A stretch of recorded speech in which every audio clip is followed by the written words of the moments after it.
Hello and welcome to Nick and Gabe's podcast. I'm one of your hosts, Gabe, and with me is... Nick the Trash Man. We're here today because we thought, hey, why not make a podcast and waste your time? Not just waste our time. And we thought about, hey, you know what?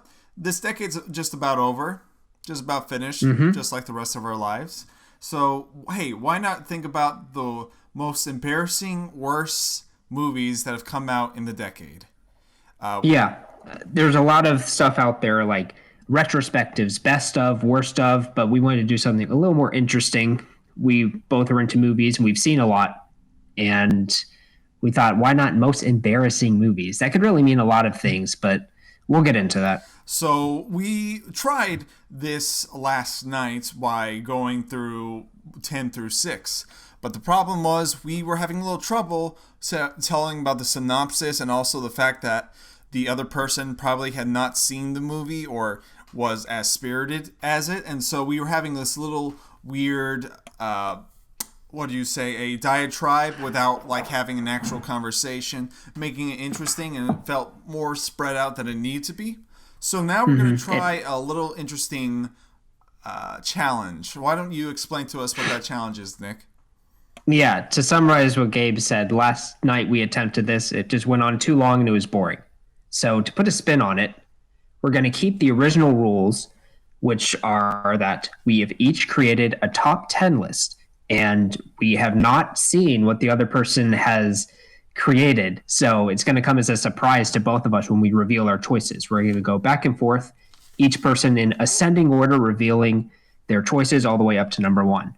The twist this time is that we each have 1 minute to give our thoughts, and it's more challenging than just explaining our reasoning.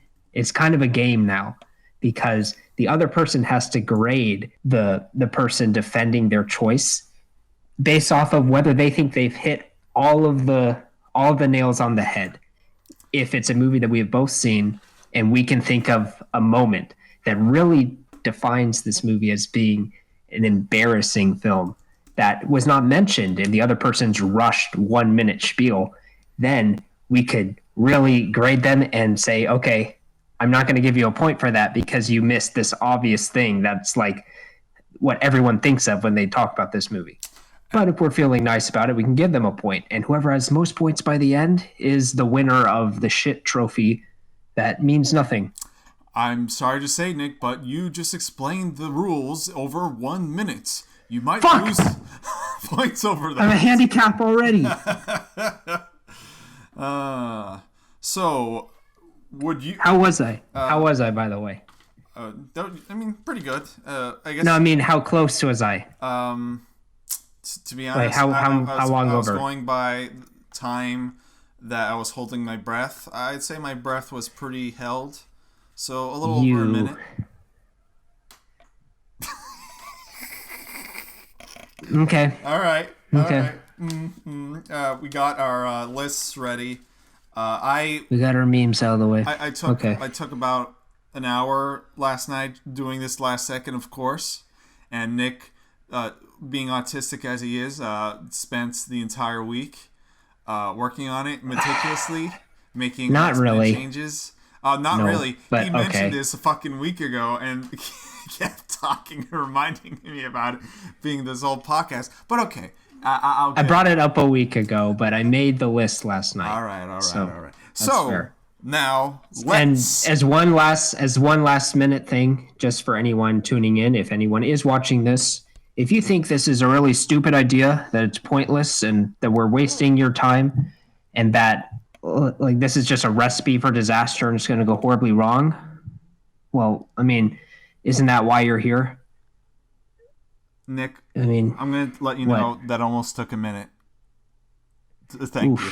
So let's get right into it. Anyway, let's start off with number 10. Do that again. Fuck. Okay, number 10. All right, you're going first, Gabe. All right, so number 10. I need. Wait. I have a timer. Yeah, timer. Here. Okay. Are you gonna time me? Let me get one up. Are you gonna time me, or am I gonna time myself?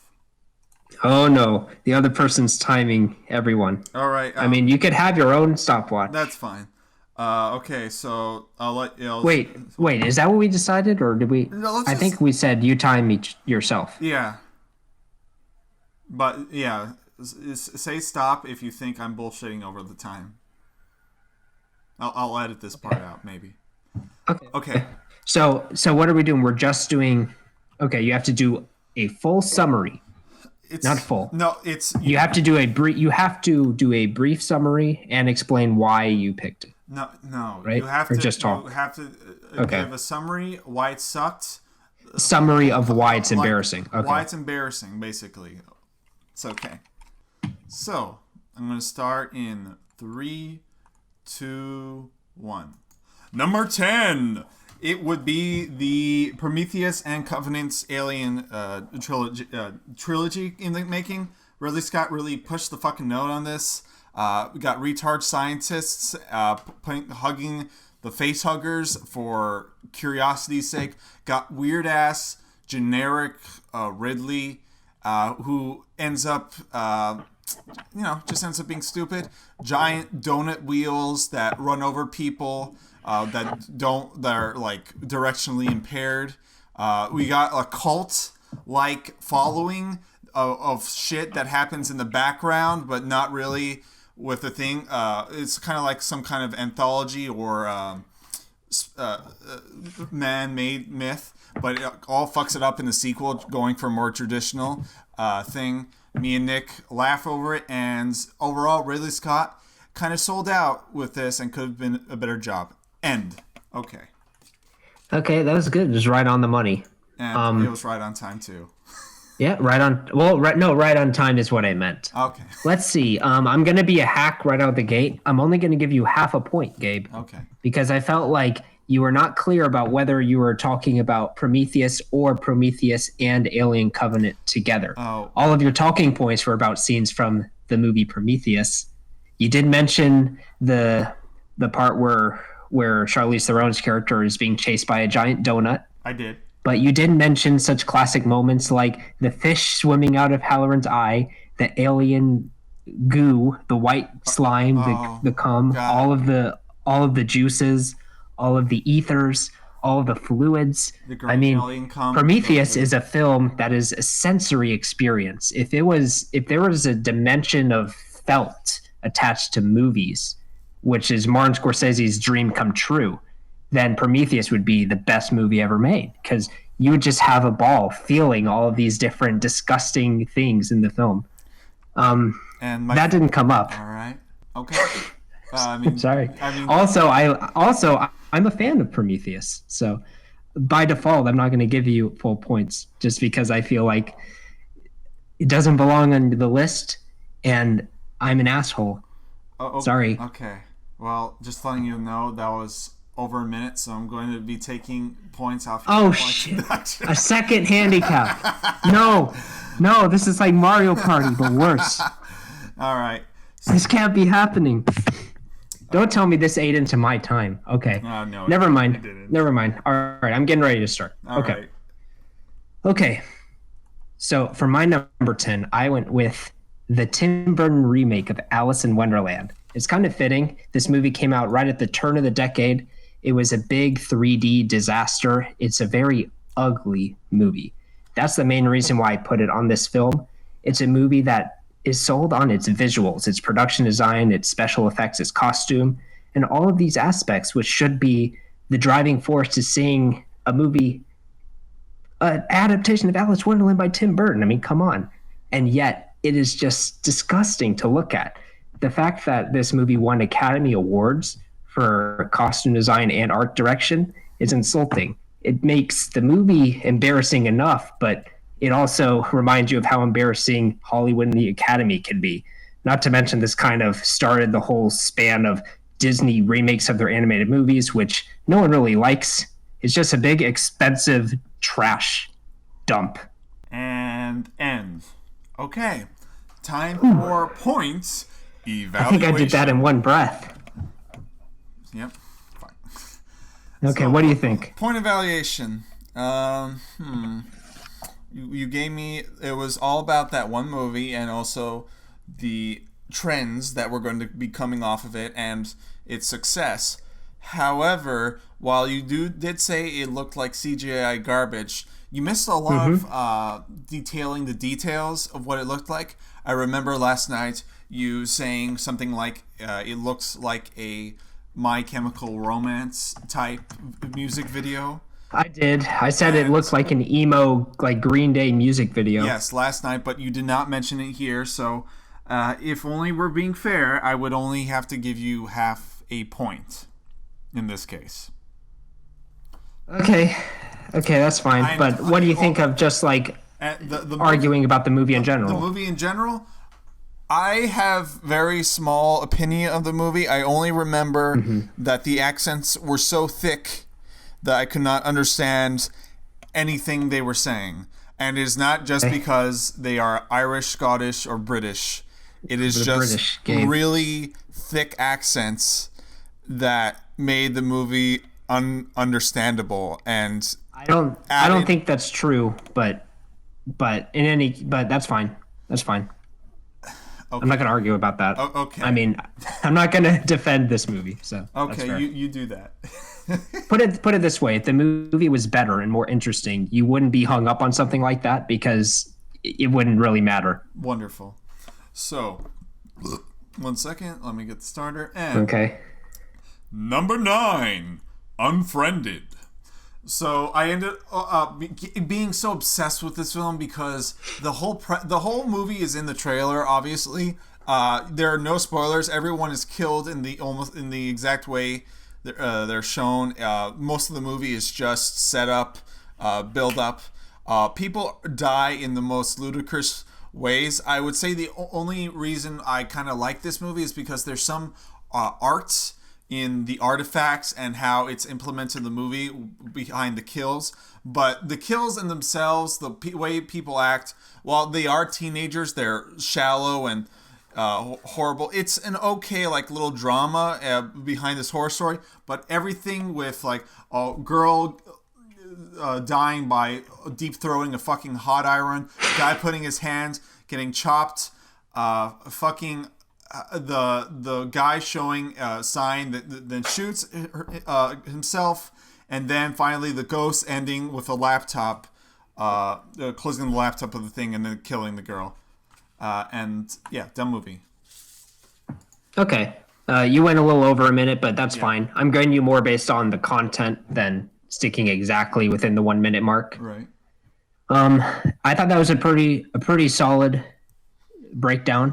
I really haven't seen this movie, but I do remember seeing the trailer in theaters a lot and finding some moments pretty amusing. And you brought up those moments, the moments where a girl tries to like suck a curling iron, like a lollipop.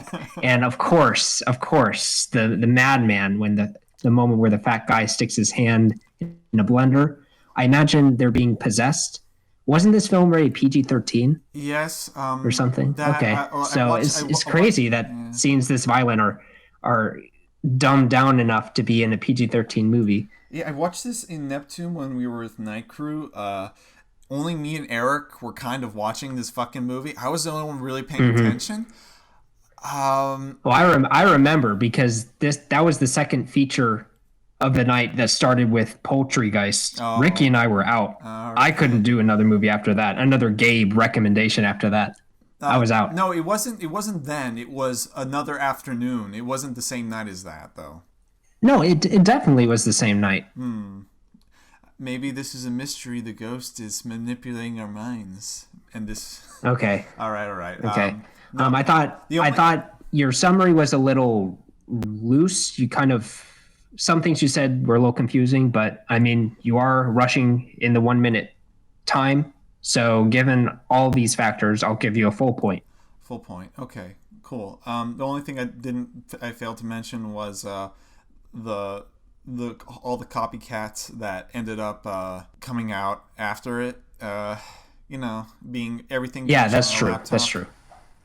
That's fine. Yeah, but okay. Let's go on to you. Tell us your number 9. Man, this is really going to be tough for the for the movies that you have to talk a lot about, like the really interesting ones. All right. Okay, here we go. All right. So for my number 9, I'm going with Twilight Breaking Dawn Part 2. This is the last film in the Twilight series. To be honest, I don't really hate Twilight. I think that the hate for this series is kind of overblown and not really relevant anymore. But I have to put it on this list because there are just so many moments in this movie that you feel embarrassed watching. I will say, I believe with the Breaking Dawn films, the series kind of became, what's the phrase? They kind of became self-aware. There's a lot of hammy over-the-top acting and really bad visual effects. But even with that said, the moments individually are so bizarre that I have to put it on this list. There's the part where fuck, I'm already out, aren't I? I'm not going to be able to talk about a single thing. You have 12 seconds, bitch. Okay, well, all I have to say is Vampire Baby. That's it. 4 seconds. 3, 2, 1. So, all right. Let me judge. Now, Nick, you could have said a lot. For a movie you've said a lot about, you said very little, especially with the time you had. You had like an extra 15 I said nothing. Seconds. I wasted all my time on build-up. Like, you had build-up. I guess the joke is that there is no joke. Sorry, folks. I mean, you had so much to go for. You mentioned a lot of context with the movie, a lot of the things for it, but you didn't really tell me like what was bad other than the reference of the vampire baby in this case. Last night. I mean, that is the part. That is the yes, part. I know. But you don't really. If I have to say one thing, the part. That's the problem. I know. So well, that's the problem. This is a really challenging entry, especially for someone like me who likes to ramble, because there's so many moments that are amazing and that you can go in such vivid detail. Well, there's a part where Bella is running through the woods with like a rear screen, green screen projection behind her, and then she fights a CGI mountain lion. There's the moment where Jacob the werewolf has a vision about him having a happy married life with this baby who has just been born. And he goes and then he starts giving it a romantic stare. Oh. There's the incredible battle sequence that ends the movie where vampires and werewolves are ripping each other's heads off. Dakota Fanning throws a child into a fire. Oh. I mean, yeah, I just gave a better review of it right now than during my actually allotted time.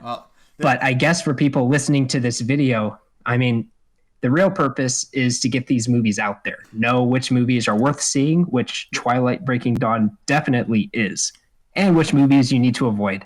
But for the game, I totally beefed it. So I'll own this one. You need to see, as Nick said, you need to see it even if you haven't seen the prequels or the ones before it.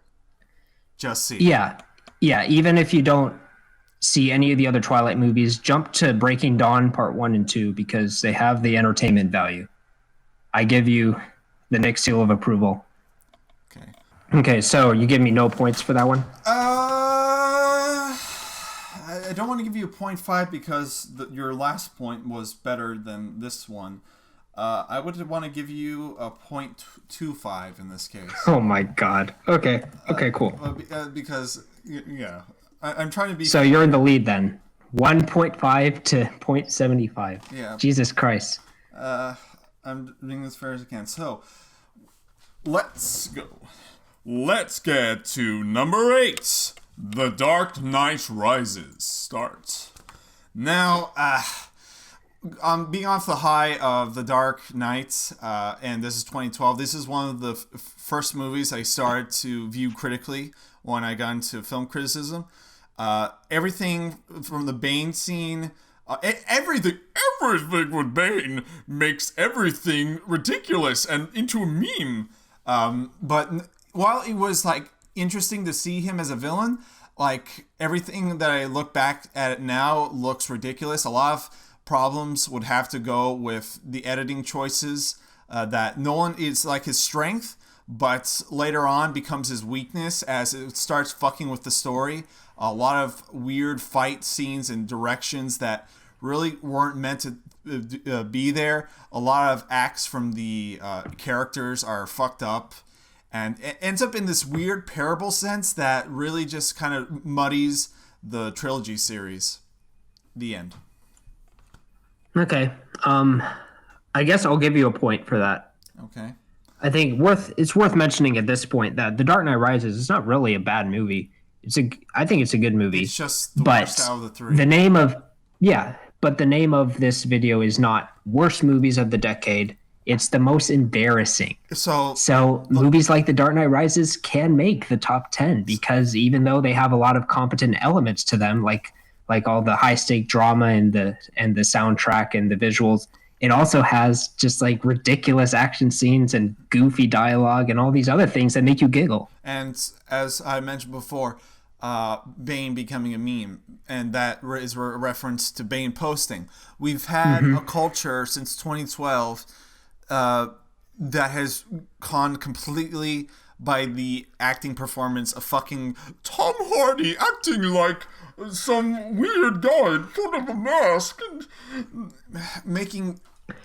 I don't even know how to describe his voice, but it's something out of a cartoon. But I'm just... How would you describe Bane's voice in this movie? I guess it'd be like Sean Connery with dubstep gone wrong. I mean, I do that voice. It's like high and uppity, like what Bane in the cartoons is Mexican, while this is like some poppycock English person. But he's supposed to be from Uzbekistan or something.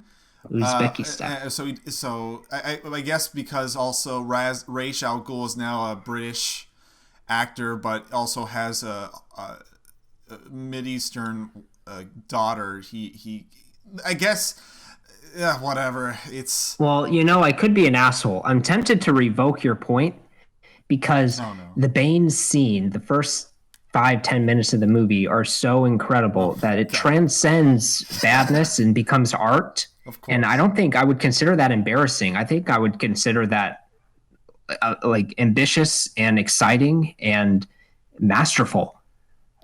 I'd go as far to say that Bane, like, you could make a good argument that Bane posting and the Bane scene is the greatest meme of all time. With no survivors. But that, I'll give you the point. I'll give you the point, but with an asterisk attached that says this movie is art, so it probably wouldn't belong on my list, but I mean, it's your opinion. Okay, good. But I'll give you the point. All right. So let's get to it then. Nick, what is your number 8? For my number 8, I went with the 2012 adaptation of Les Miserables by director Tom Hooper. Now, this is a movie I actually like quite a bit. I'd call it a good movie. It was nominated for Best Picture and won a few Oscars. And yet I still put it on this list because, let's see, it has a sense of naivety to it, and the director not realizing how silly a lot of the elements of this movie come across.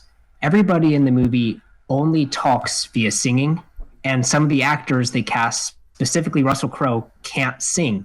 So you have a musical where characters are getting up in each other's faces with goofy costumes, saying ridiculous lines of dialogue, all while singing poorly.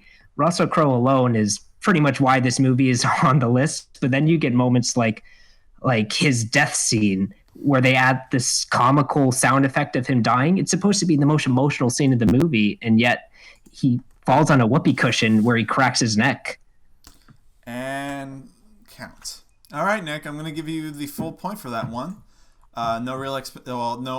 You gave me a good synopsis. You gave me a director's viewpoint and how he was not very self-aware of himself. You gave me a really nice little description and also a good example. So yeah, you earned that full point right there.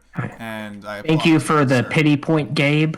Yeah. I'm glad that you accepted my bribe. No, okay. Oh, of course. I'll make sure that the next one is just as sweet. Oh, wonderful, wonderful. Now, I guess the comment, I've only seen the Les Miserables, the one before this one. So Well, there have been several. there have been There have been several before, but you've seen one of them. Yeah. Okay, so I don't have anything really to say about it other than it's a musical. Okay. Yeah. It's a good movie, but it's on the list. Okay.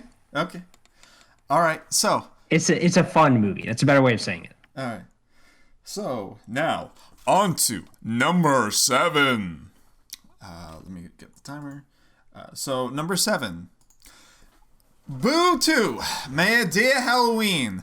I never saw Boo 1. I was only interested because in the end of a trailer, there was a guy doing a backflip that was a zombie, and we were like, holy shit, that was fucking funny as fuck. But when I go to Boo 2, this was during my Spooktober challenge, where I had to see a movie every day. I happened to see it, and goddamn, I was bored out of my mind. Like, you would think that maybe this would be some dumbass Eddie Murphy ripoff thing. I might actually enjoy it. But no, a lot of this shit is just a lot of family drama, boring. A lot of the jokes aren't even jokes; they're just like little snippets. I'm not in any I'm not in the audience that Tyler Perry is looking for, because he has that niche. He has that audience that keeps going for him and keeps giving him work. This whole movie is anticlimactic. The killers, monsters aren't real, scary, or funny. It's and that is the end of my sentence. Okay. I have seen both Boos, but I mean, you've given a fair treatment of it. Normally, I would not give you a point because you don't really talk about any scenes from the movie. However, given the context that this movie is fucking boring and nothing happens for the entire film, I feel like it's an accurate review. So I'll give you a point.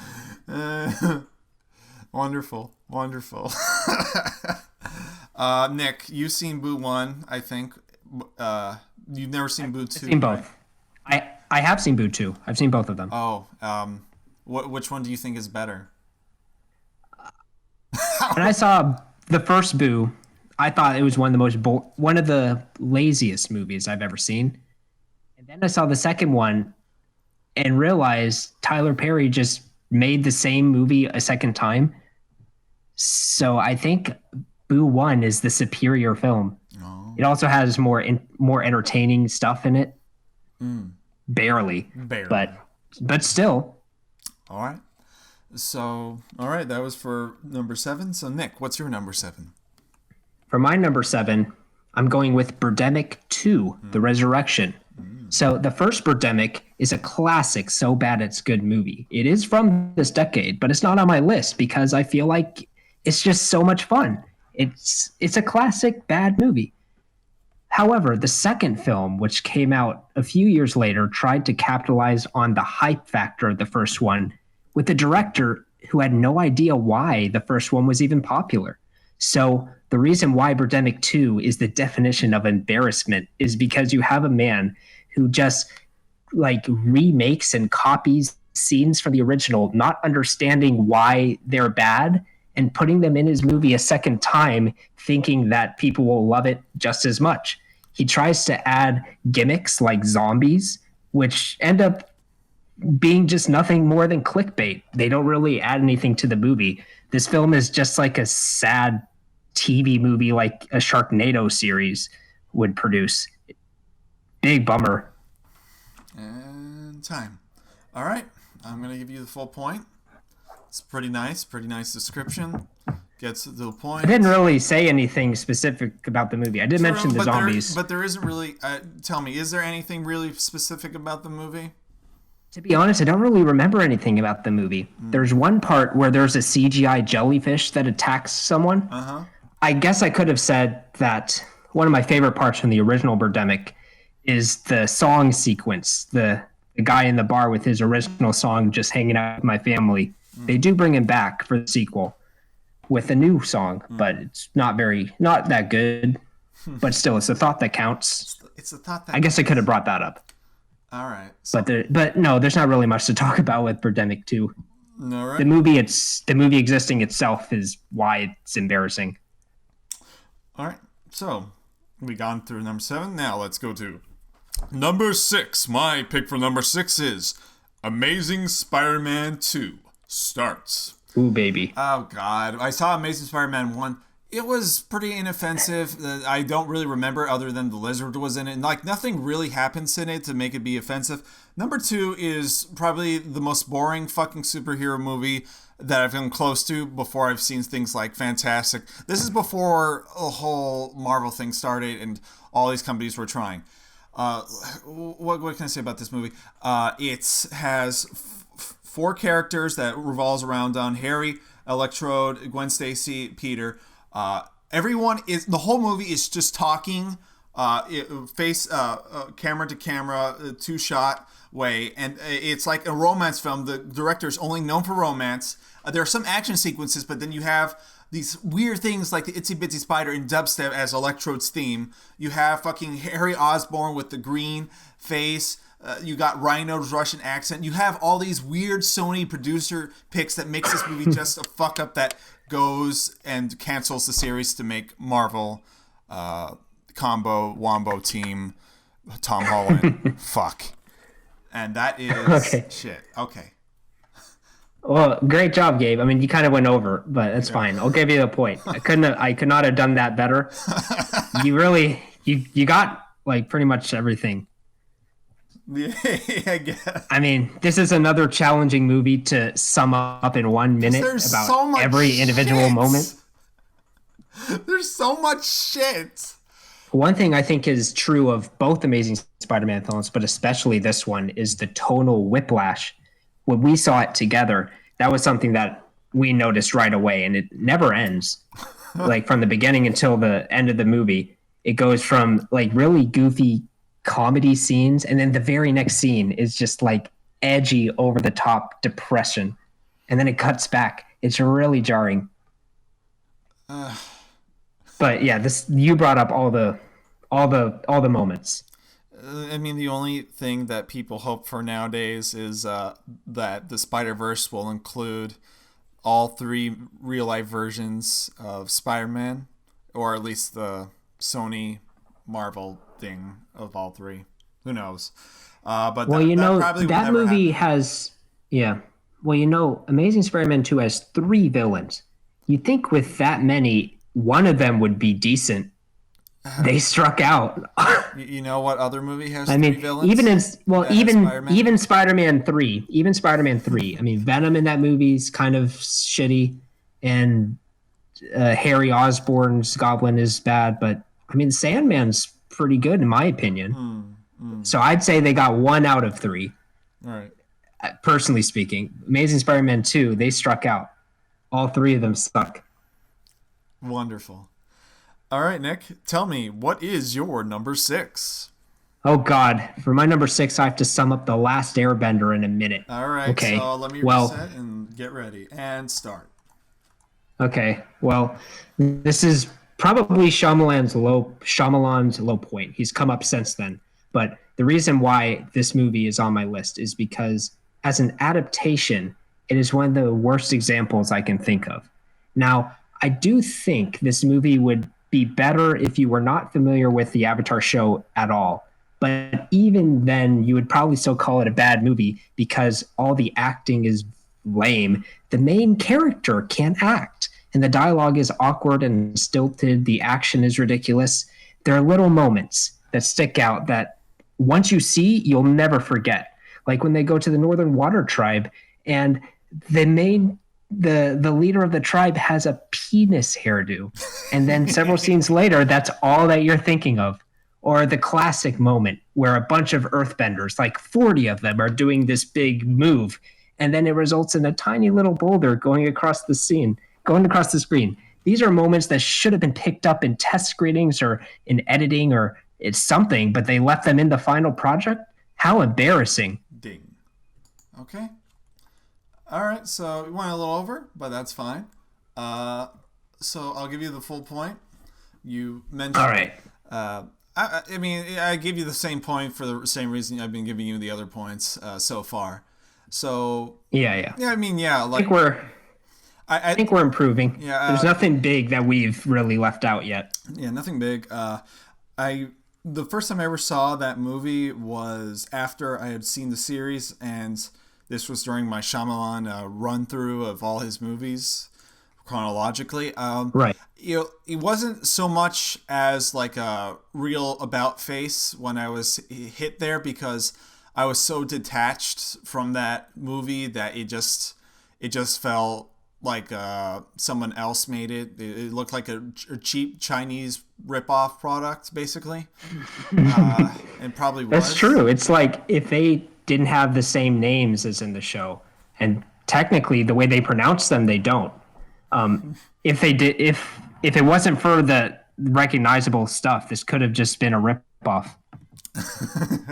It basically, I mean, it is a ripoff, but I mean, there are a lot of things you can go over in this that it doesn't. It's not good adaptation. Everywhere that was fucked up, but let's be honest, it was just a kids television movie that got a bigger budget, and they tried to sell it to a worldwide market, and it flopped right in their fucking face. well, they took a show that had a huge fan base and a lot of potential for an exciting movie, and they gave it to the man who just made The Happening. Oh, And to be fair, Shyamalan's not the only person to blame for this disaster.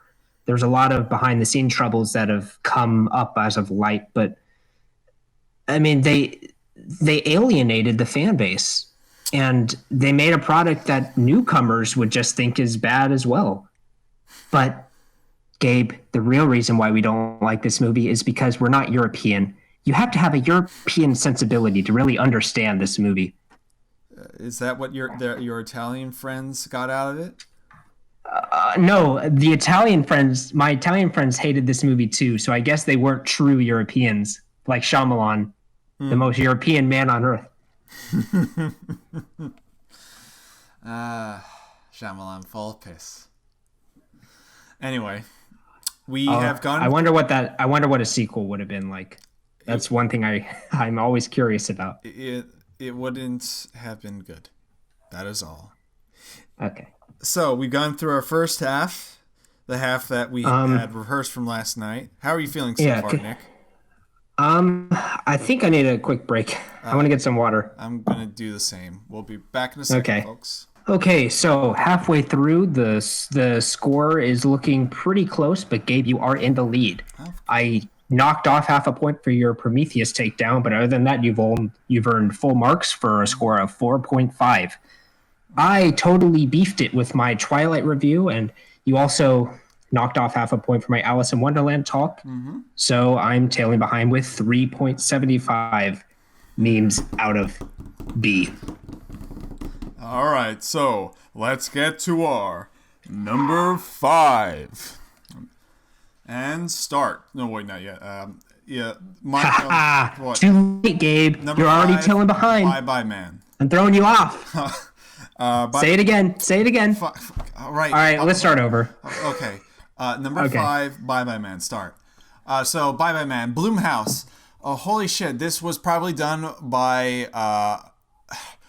it starts off with a weird one-shot that almost everyone in Hollywood would use, but it's so... disgusting. It's so inappropriate. It gets all the wrong shots, and it triggers me in the first shot. The whole movie is don't think it, don't say it, don't think it, don't say it, don't think it, so go say it. And it's just people acting retarded. I mean, that's it. The whole movie is people acting retarded, and when they get too retarded, they end up being psychotic, killing each other. They try making it that there's like this emotional story behind it, but this is just like Freddy Krueger, except everyone's retarded. People run into, pretty much hallucinate and kill themselves in the end for something that's not even real. And that is the end of Poo Poo Pee Pee Bye Bye Man. Okay, yeah. Bye Bye Man. Awful horror movies of the decade. There have been a lot of them. And I've not seen Bye Bye Man, but all you need to do is watch the trailer just to know what you're getting into. It doesn't look too good. So I did mention every the way the Bye Bye Man works, basically. When you think or say his name, you start to hallucinate and go mad. and you also act retarded. So when you see something that you really shouldn't be seeing, you're just ending up going to your death, basically. It's not like something like like It Follows, like it's like an allegory for sex, having sexual relations. It's just this weird fucking taboo type deal that makes everyone go crazy. It's trying to be Lovecraftian, I guess, in a way, where you can't describe it. The actual like Baiba Man isn't like the main scary part of the movie. It's just people going fucking nuts from hearing that name, and it just gets dumber and dumber as the movie goes on. How people end up doing dumbass things, basically. Okay. And this is all thanks to Bloom. It was probably done by another director's wife that made the movie, probably. No. That's pretty much what I have to say. All right, cool. Solid review. I'd give you a point, except I'm going to give you 0 points because you said the R word 5 times, and offensive language is not tolerated on this review, Gabe. I'm not standing for this. So, in order to give me the head, in order to correct these wrongs, I'm going to give you 0 points for that offensive review. You really should be ashamed of yourself. Well, Nick, I'm sorry, but I think you might be too retarded to know that the 0 you just posted was a 1. Anyway, okay, Nick. 0 times 1 is still 0, baby. All right, Nick, what's your number 5? Okay. So, for my number 5, I did something I probably should not have done. I saw a movie in advance for this video. Because I felt like it was so embarrassing, just the context surrounding it. I need to see it for myself. Let me. If it's in advance, let me guess. Is it Knives Out? No, that's not. That movie's not out yet. You said a movie. I didn't see it in theaters. It's an old movie. It's an older movie. Oh. I saw it in advance for this talk. Oh. I had not seen it previously. Okay. What is it, bitch? Okay. I went with Mars Needs Moms for my number 5. Oh, okay. As a quick reminder, this is from the same motion capture production house that gave you the masterpieces The Polar Express, Beowulf, Christmas Carol. I actually like Polar Express, but yes, the technology, the uncanny valley feel is a big turnoff for a lot of people. And Mars Needs Mom is the most recent and also the most disastrous example. The entire film is a joke.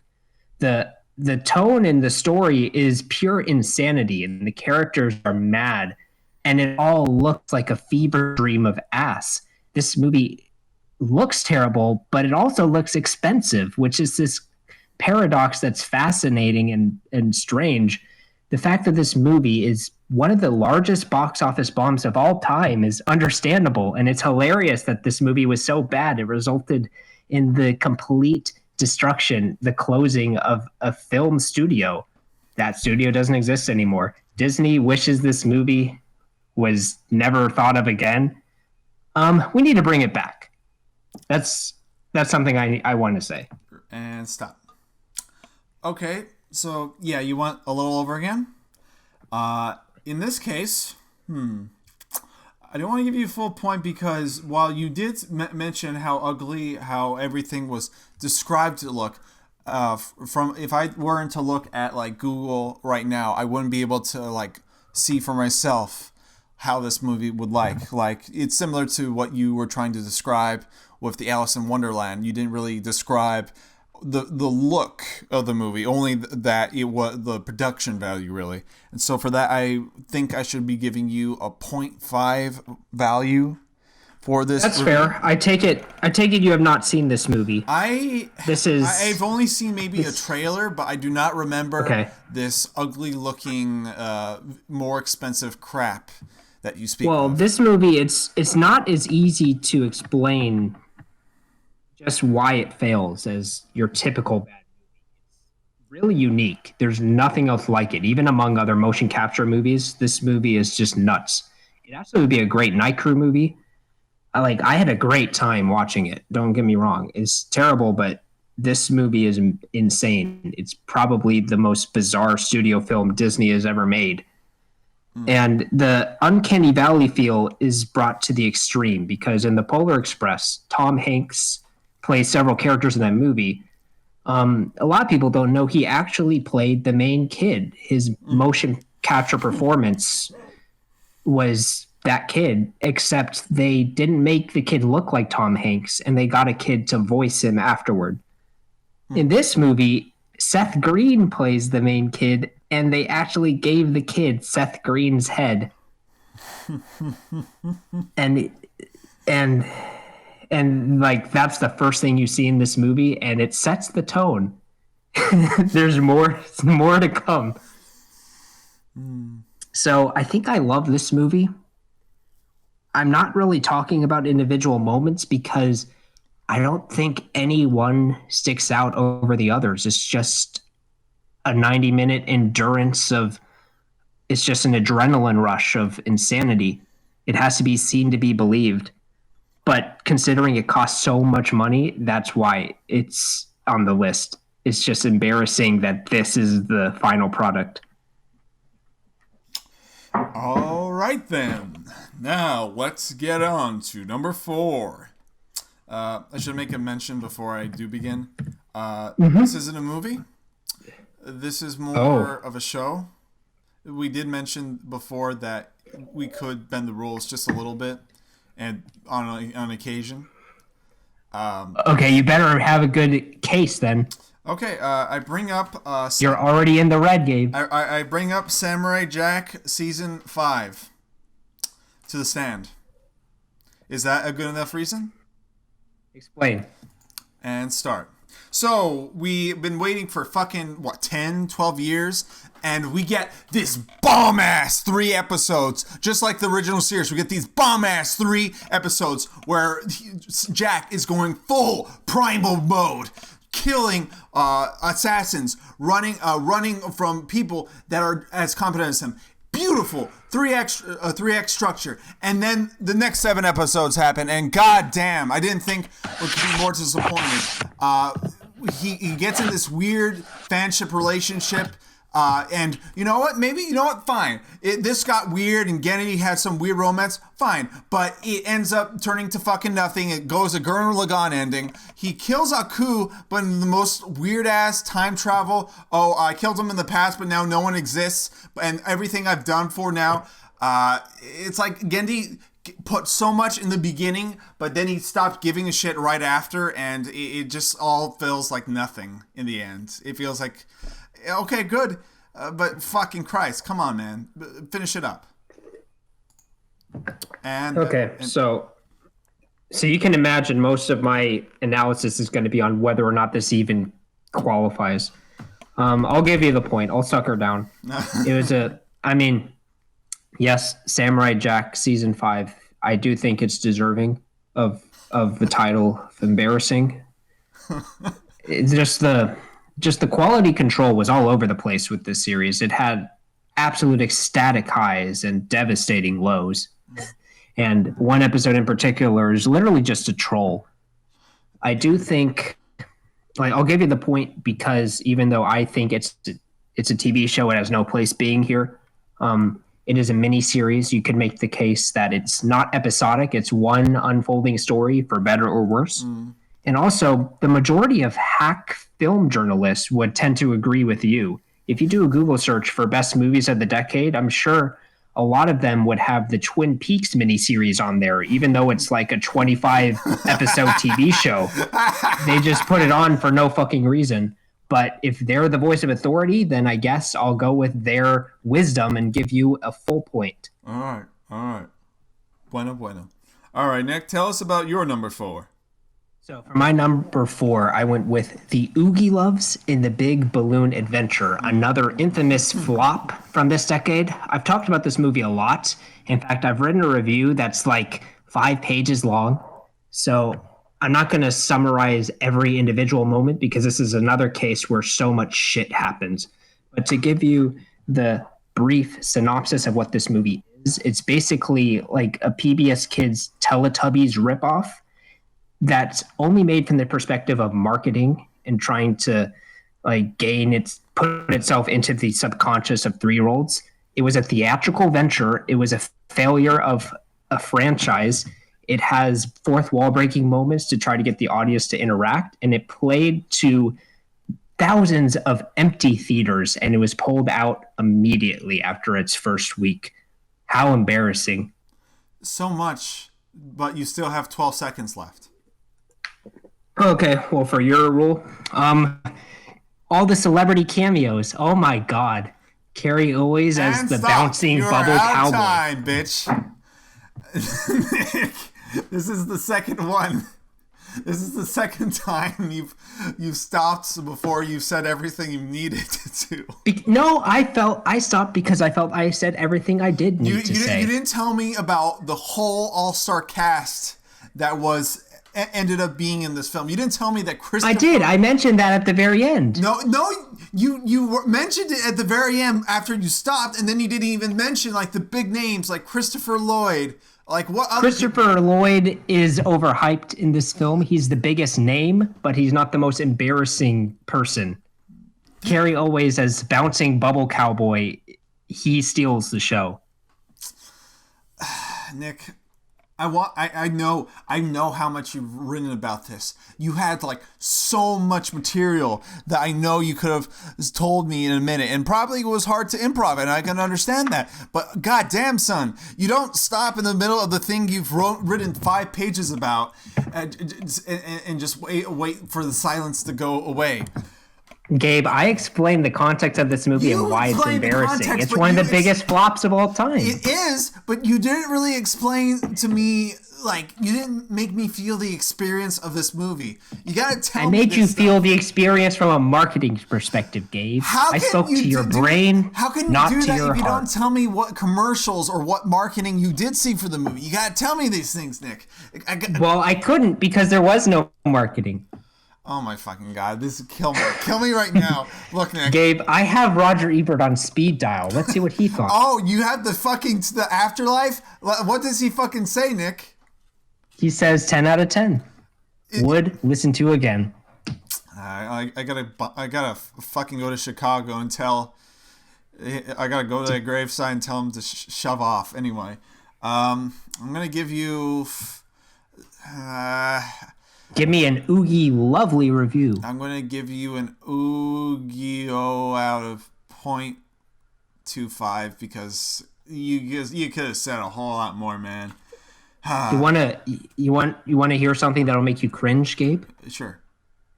Their attempt at speaking to the adult audience was naming a talking vacuum cleaner J. Edgar Hoover.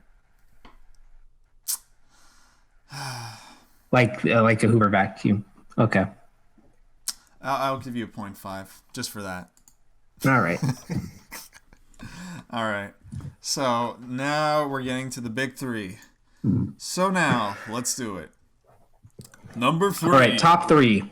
Number 3. Star Wars: The Last Jedi. All right, so I don't think that by itself Star Wars: The Last Jedi is an awful movie. It just kind of fucks up everything that's happened before it. Like with the prequels, it fucked up a lot of the details that went into like looking at the original trilogy that a lot of people love, but it didn't like fuck up the main overall story. Whereas this movie just fucks with the rules. It kind of treats characters like idiots. It kind of just ruins the setups from the prequel movie before it. So while the whole movie can look interesting and it might subvert your expectations a bit, it just kind of like it's kind of like you're in an improv session. A guy is giving you all this lore to go off of, like a joke, but then you just try to subvert it and fuck over all of his setup.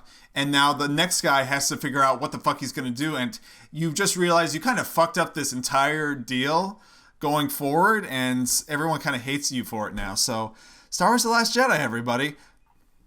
Okay. Well, yeah, Last Jedi is definitely one of the most controversial movies of the decade from the perspective of nerds. I I would not say everybody hates Rian Johnson. He has his fans. I mean, those fans are probably nerds too, but just for Rian Johnson. Um, I'm gonna an equally controversial decision. I'm going to subvert your expectations, By Gabe, and giving me a not give you a zero? point. Yeah, Oh no!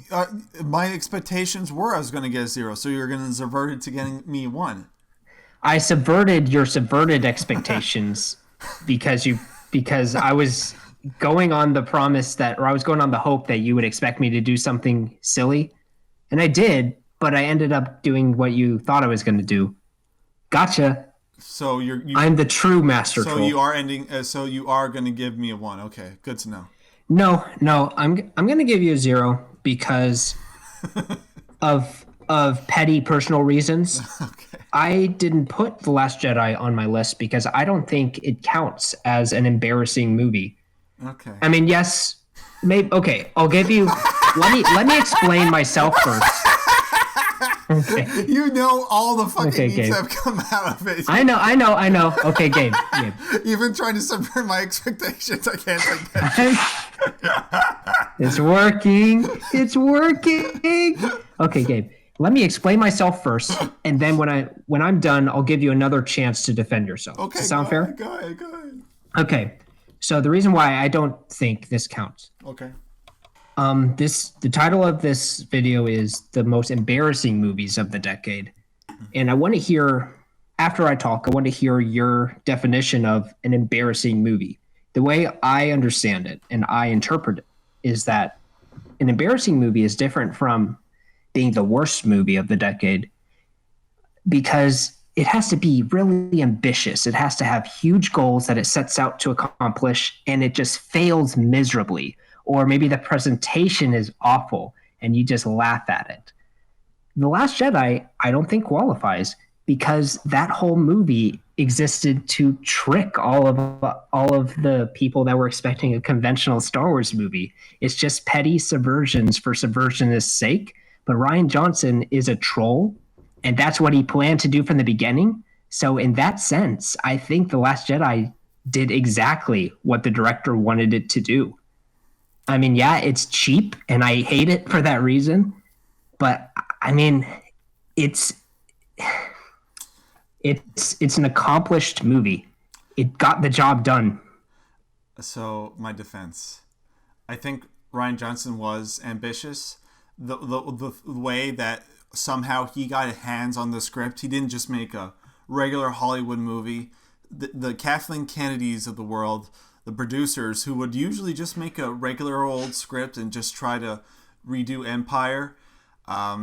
It's not that he tried to make just a subversion. He tried to stay also with what the old time did. So he did a weird hybrid, but it was like it didn't work either way, both as its own subversion and also as a trilogy to it. So as a reference to the trilogy. So it's like this weird hybrid beast that's trying to be two things at once, and it's nothing at all at the same time. And that's, I guess, was his ambition. His ambition was to subvert it, but his results wasn't that. Like, he mentioned something about getting rid of the Jedi, getting rid of the Sith. Maybe there's this whole new thing, but it ends that, you know what, money, we're not getting rid of the Jedi, fuck it. They're doing that whole plot synopsis that Rey could be evil, and they're just going, they're just like blowing back now with Palpatine coming back now. In this movie, just by itself, I see why a lot of people could like it if they just, erase their minds of all the other movies that came before it.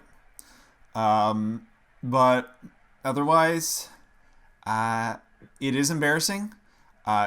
People are embarrassed for Star Wars a lot now when they never used to be. For the prequels, yes. The prequels, yes. But it's more. The prequels have been more accepted as a meme in our new culture, whereas this one is being more laughed at than being laughed with, if you could say that. Okay, Gabe. I will show mercy. You have convinced me. Okay. I do think the film itself, it just exists to be it. I mean, yeah, it does what Ryan Johnson wanted to do, but it resulted in completely destroying the franchise, which I imagine Ryan Johnson most certainly did not want to do. And if he did, then that's even more embarrassing on the producer's part. I still am just going to give you half a point, however, All right. because I don't think you talked about any of the individual moments that make the film embarrassing You know what? enough, I think like the casino planet or the ending with Rose's self sacrifice. I would have gotten a full point if I just mentioned. I didn't even mention the plot. I just mentioned all the stupid stuff in the film. Like I say, I say, was it fucking Holdo withdrawing the information from everybody, going to the planet, letting the horses go but not the children go. Yeah, or Leia flying in space. If I just keep going on and on and on, maybe then I got a full point. But whatever, that's fine. So Nick, And yes, it's the movie that keeps on giving. We'll continue to talk about it until we die. So, okay, I'll give you half a point. okay. So Nick, what's your number 3? 1 sec. So for my number 3, the third most embarrassing film of the decade, in my opinion, is Spy Kids 4. Oh. Or if I go by its full title, Spy Kids All the Time in the World in 4D Aromascope. So I could talk about any of those parts of the title just alone. Let me try to talk about them all. Okay, Spy Kids. This is the fourth sequel, or the fourth film in the Spy Kids franchise after a long delay since the third movie. I have a lot of nostalgia for the Spy Kids series. It's not a great franchise, but for kids, I mean, it's cheesy, silly fun, and it's kind of tongue-in-cheek. With Spy Kids 4, Rob Rodriguez went full Shark Boy and Lava Girl. This is just insulting. Ricky Gervais as a talking dog is embarrassing, and Jessica Alba you feel sad watching her. The plot is stupid. It cashes in on dumb nostalgia bait, and then it adds in the smell-o-vision gimmick, which came with the DVD and was also presented in theaters. All you need to know about the smell-o-vision aspect is that there's one part where a baby farts and then a number flashes on the screen telling you to scratch that number. No, I'm not going to scratch that number. I'm going to turn this movie off instead. Ding, ding, ding, ding, ding, ding, ding, ding, ding, ding. All right, Nick. You ended up talking for 20 seconds about the fucking title. And then the rest. Well, I mean, you literally did talk 20 seconds about the fucking title. Okay. I used that as a creative pice of essay writing. Of course. Sure, fine. I know. Now, Nick, I gotta ask, were there any memorable moments in this movie that made you embarrassed, cringe-worthy? No individual moments. So it was just. The fart. Was it just an overall feeling? It was an overall feeling of embarrassment. It's. So, but then why? And it's just very obnoxious. So very obnoxious. I still don't understand. Like, it's very obnoxious, and I can understand how it can be, but why? Embarrassing. Okay. Because I've seen a lot of the Spy Kids movies, so compare that the first 3 to the fourth. What's going on? Well, this fourth one, it's significantly. I mean, yes, I enjoy the 3 Spy Kids movies, the originals. It's significantly worse than any of those. If you were a fan of those, you would hate this movie all the same. None of the original, or it stars new kids. The kids are insufferable. The plot is asinine. It feels really infantile in a creepy way. A lot of bizarre baby humor, which just makes me cringe. It makes me feel it makes me feel like I'm watching a fetish film. I imagine Harvey Weinstein was behind that involvement. Just really bad humor, terrible puns in almost every scene that have to do with time. It's kind of like Batman and Robin with Mr. Freeze, except worse, because at least that had Arnold Schwarzenegger. And the ending of this movie, I don't remember a lot. I've seen it once. But the ending of this movie, it breaks the fourth wall. It like a guy talks to the audience and say, "Hey, everyone in the theater, imagine watching this in theaters. You are a Spy Kids too. Look at your fart card and find out your next mission." Just says blatant sequel bait for a movie that will never happen. Robert Rodriguez is an interesting director. He's had his highs, his lows. I respect him as being an indie like underdog, and his book is a great book. But I mean, whenever he makes kids movies, he just goes full shit, and this is right up there with Shark Boy and Lava Girl. By default, it's one of the worst movies of the decade. All right, then. I'm going to give you, if I'm being fair, half a point. Okay. That's fine. Yeah, again, I don't remember a lot of individual stuff. That's fine. Wow. But now, we've gone over an hour. We're up to our last two now. Wonderful timing. So, Nick, I'm going to give you my number 2 right now. It's The Snowman. Now, I had seen a previous film by the director who did Let the Right One In, which was this indie horror movie about being, trying to be in a relation or with a nice little girl that's actually a vampire and what it causes. Nice little emotional film. But the thing is with The Snowman, it tries to be this girl with the dragon tattoo type deal that is around this man. He has great production value, all this other stuff, but it is absolutely nothing happens. The murder is never caught, never found.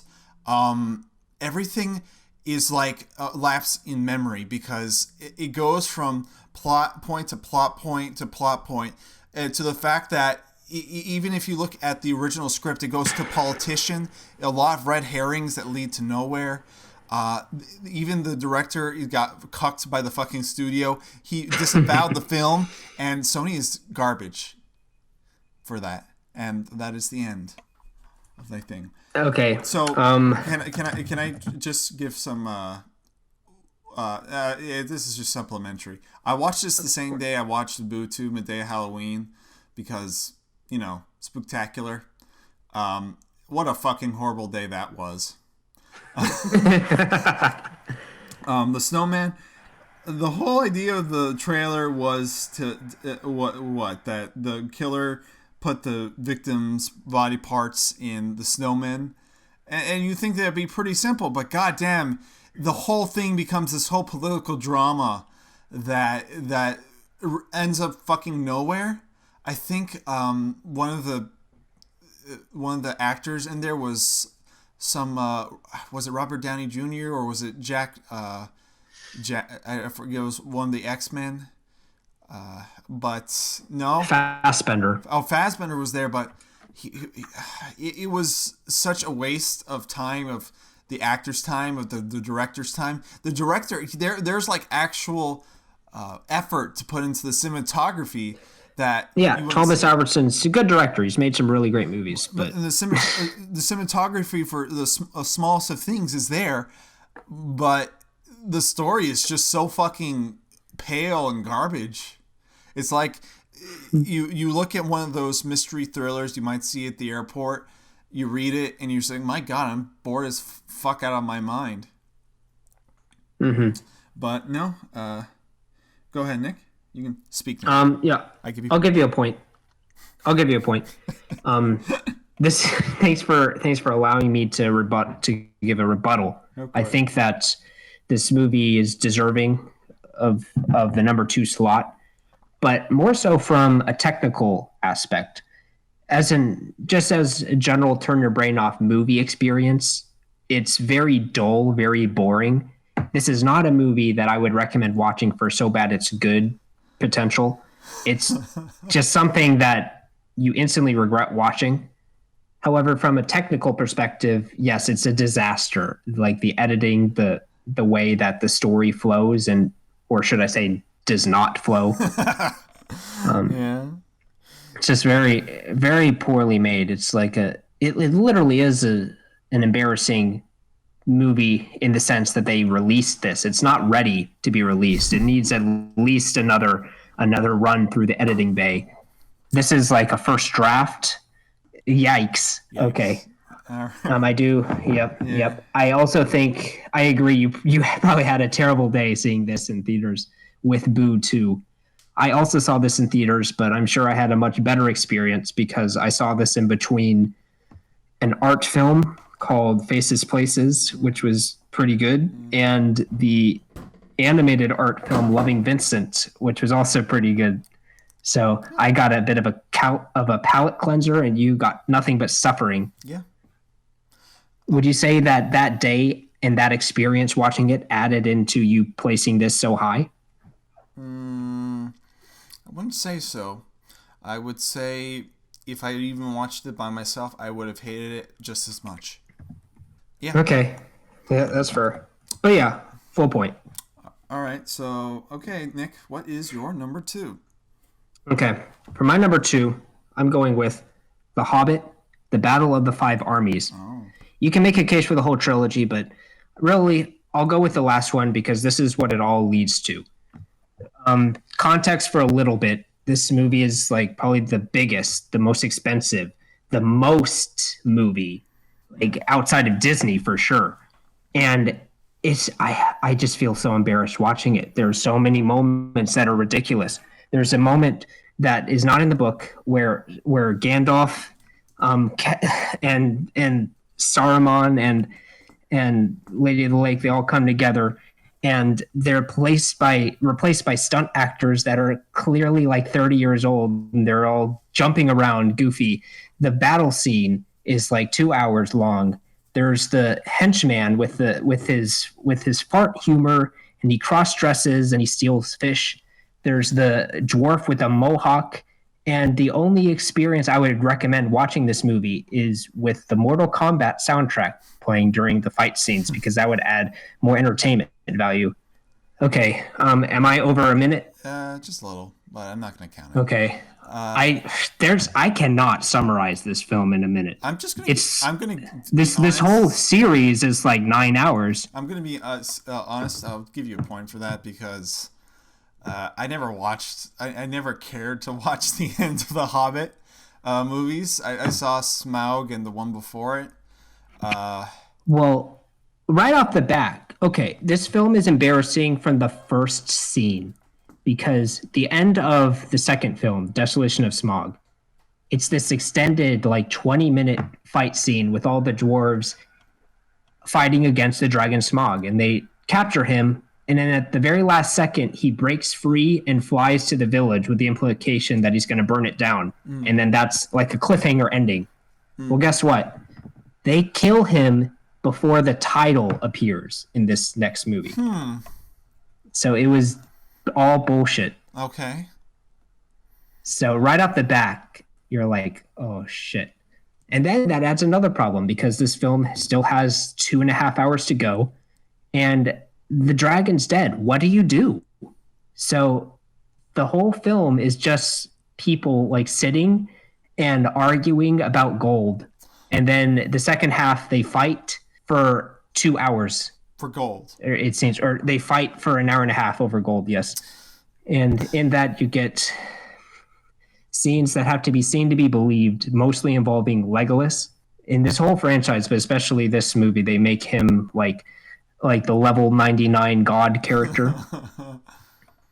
The moment where he's standing on a bridge, the bridge starts to collapse, and yet he's able to jump back to safety by, in slow motion, hopping on falling rocks all the way up to a cliff. And then when he gets there, he decapitates an orc.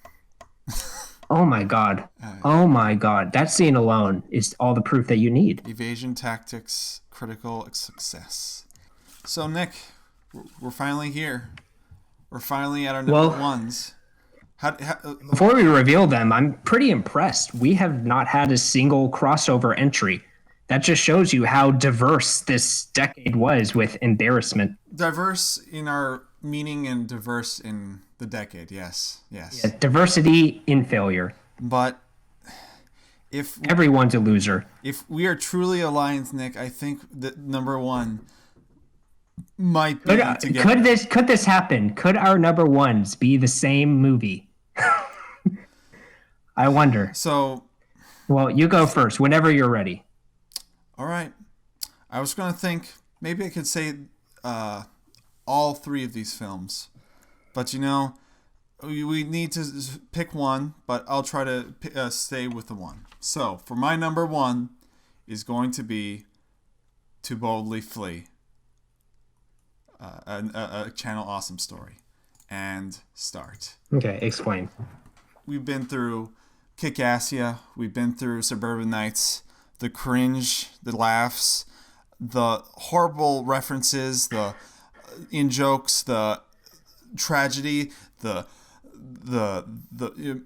behind-the-scenes crap that happens, the post-mortem pedos, the spoony goblin ogre sequences, everything culminates to this one thing, this Star Trek crap, where everyone is in this one long skit that just doesn't stop going. It keeps going to the ends of time until we enter this weird Star Child sequence where we are put into a new enlightenment over all these characters, these people that we've known for 10 years, and how it is all crashed down at the end of the decade. That is To Boldly Flee. Okay, are you wrapped up? How? Wait. Give me. Didn't record? Okay, no, I recorded it. I stopped it after I finished, and I pressed the wrong button. So we're fine right now. We're fine. Okay, good. So okay. Okay, are you ready? Yes. Okay. So for my number one, I also went with To Boldly Flee. So this just goes to show you, if anybody watches this movie, I challenge them to not agree that in their hypothetical list, this is number one. This is it. There's no way that this movie could not be number one. It's one of the worst films ever made for many different reasons.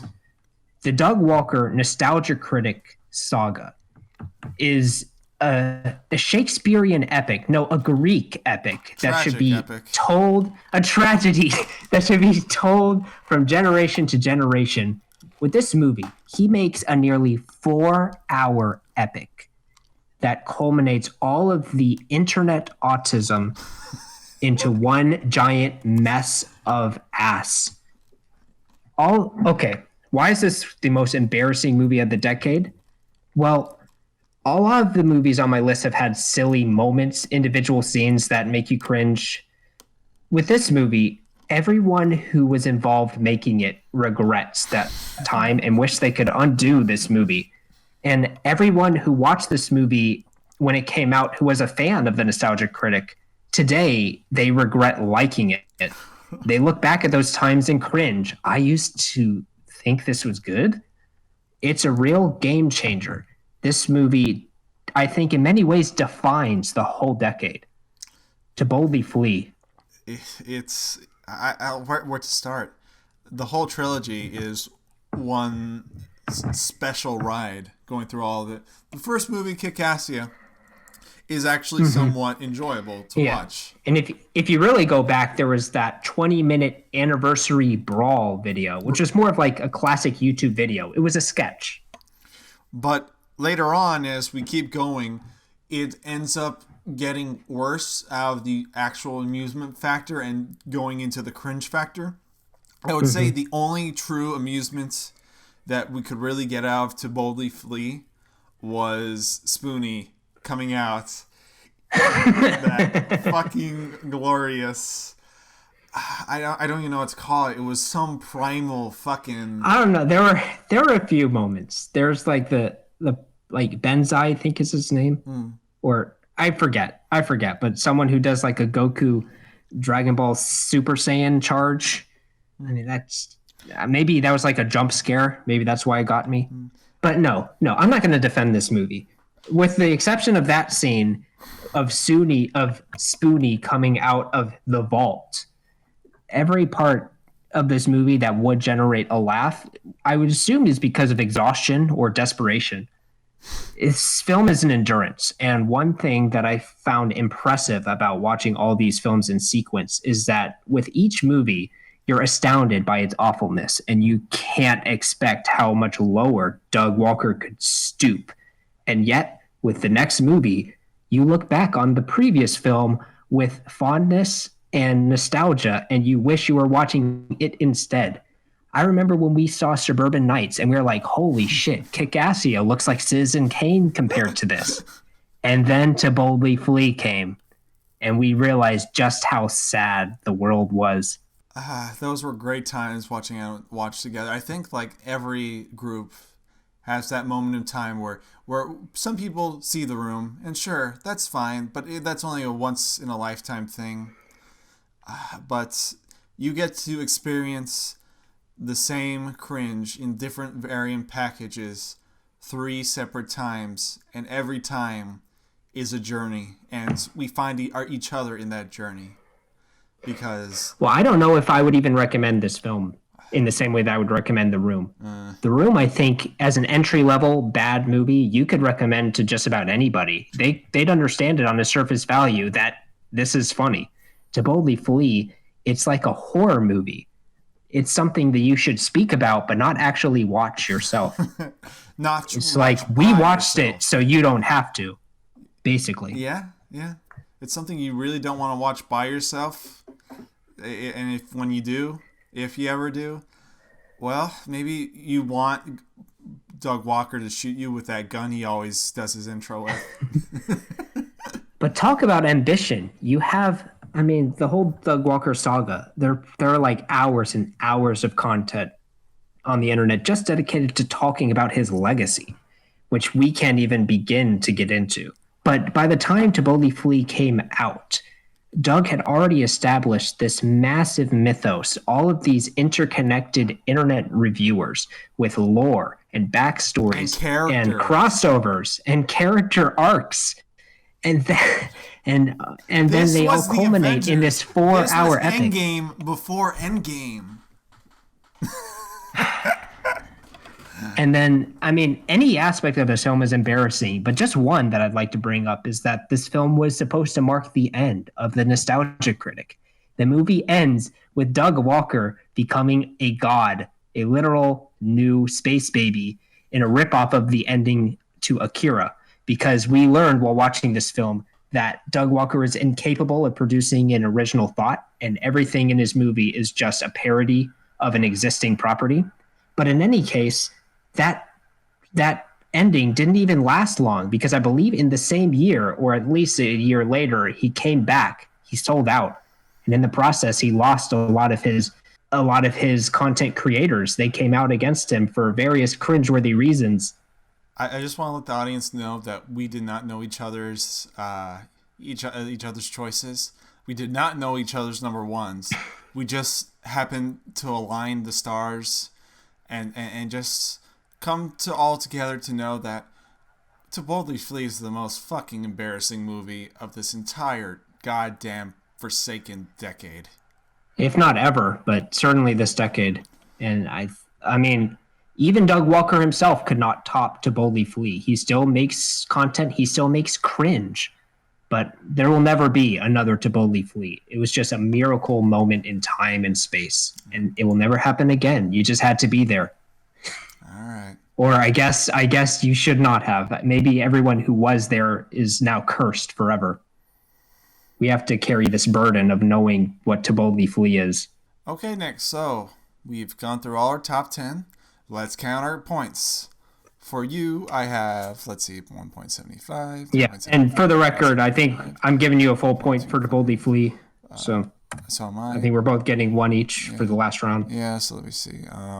2.5, 3.5, 4.5, 5.5, Oh my 6.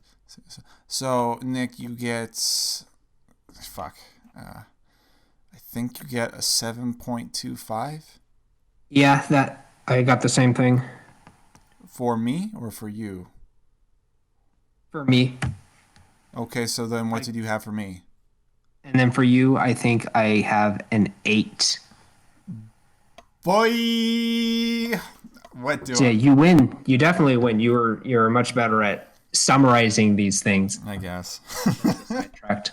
But what a journey. Our lists were both pretty interesting. Yeah, yeah. And and again, these are movies that we have seen. We did not prepare. I mean, I watched Mars Needs Moms in the head, but that was more of a personal thing.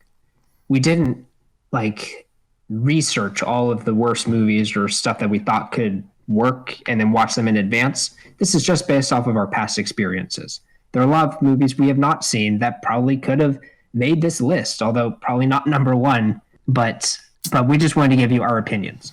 Yes, folks. So, if you're willing to listen to the rest of our podcast where we go into more great things, remember to listen to more if we ever make any more. No. No. Oh, We'll see. We'll right. see. There probably will not be another episode, but you never know. you never know. Just as a final recap, let's go through our list one more time. All right. My list for the top 10 most embarrassing movies of the decade are as follows. Number 10 was Tim Burton's Alice in Wonderland. Number 9, The Twilight Saga: Breaking Dawn Part 2. My number 8 was Les Miserables. Number 7, Birdemic 2: The Resurrection. Number 6, M. Night Shyamalan's The Last Airbender. Number 5, Mars Needs Moms. Number 4, The Oogie Loves in the Big Balloon Adventure. Number 3, Spy Kids 4, All the Time in the World. Number 2, The Hobbit, The Battle of the Five Armies. And number 1, To Boldly Flee. And for mine, number 10, Alien Retard Scientists. Number 9, Facebook Horror Movie. Number 8, Bane. Number 7, 2, Boo. Number 6, Sony Restart 2, Spider. Number 5, Pee Pee Poo Poo Man. Because that's all you'll remember. Number 4, You Came Back, but we got Samurai Jack. 3, the last Star Wars movie that we're gonna get ever that we actually would have cared about. 2, Snowman, and number 1, Channel Awesome. The end. Okay. Hey, breaking news. I've just got word.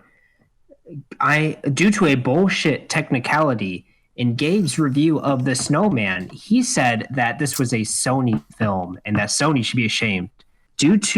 After researching this, I found that Sony did not produce The Snowman. It was actually a Universal Pictures joint, which means he actually gets 0 points for his review of number 2, meaning that I win. Oh, what's this? Oh, no. Oh, no. Breaking news. Oh, no. It turns out that Nick was really just rocketing off my To Boldly Flee review, and so might have to give him a 0.5 off of that. So just by a margin, by a 0.25 margin, I seem to have come on top just there, out of nowhere. No! This can't be happening! All right, folks. It's nice having you. Hope to see you soon. Ciao. All right. Sweet dreams. Street memes.